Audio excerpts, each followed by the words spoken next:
Okay guys, Assalamualaikum. Alhamdulillah hari ini hari Jumaat yang barakah. Saya bersama dengan Tuan Imam Matan selaku amil untuk kawasan Kampung Pertanian dan Kampung Separa Kulai ini.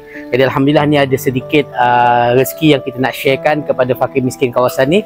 Ada berapa orang, Mam? Lebih kurang? 52 orang fakir miskin. Jadi ni juga ada beras. Jom sama-sama kita sharekan rezeki. Mudah-mudahan memberi sedikit kegembiraan dan meringankan sedikit beban pada mereka yang memerlukan, insya-Allah. Tapi petang ni mungkin kita pilih yang terlantar sahaja dulu. Yang selebihnya saya akan serahkan kepada Tuan Imam Matan untuk diedarkan, insya-Allah. Semoga Allah Taala berkati segala usaha kebaikan kita. Amin. Jom sama dengan UI. Assalamualaikum. Ini ada beras sikit. Okay, baik. Okay, Cik, ni ada sedikit sumbangan.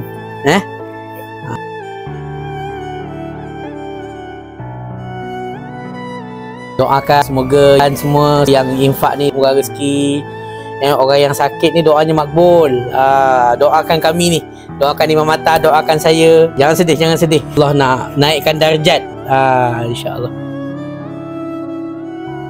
Assalamualaikum.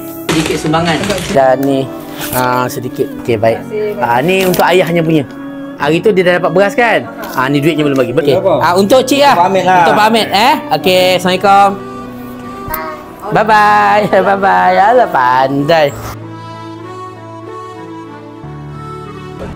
Assalamualaikum. Allah. Ni ada beras sikit sumbangan. Buat apa-apa yang patut, doakan kami, jaga kesihatan. InsyaAllah. Kita dah bagi tadi berapa? 3 orang. 3? Tak, saya 4 dah. 4 maknanya dah lagi 48.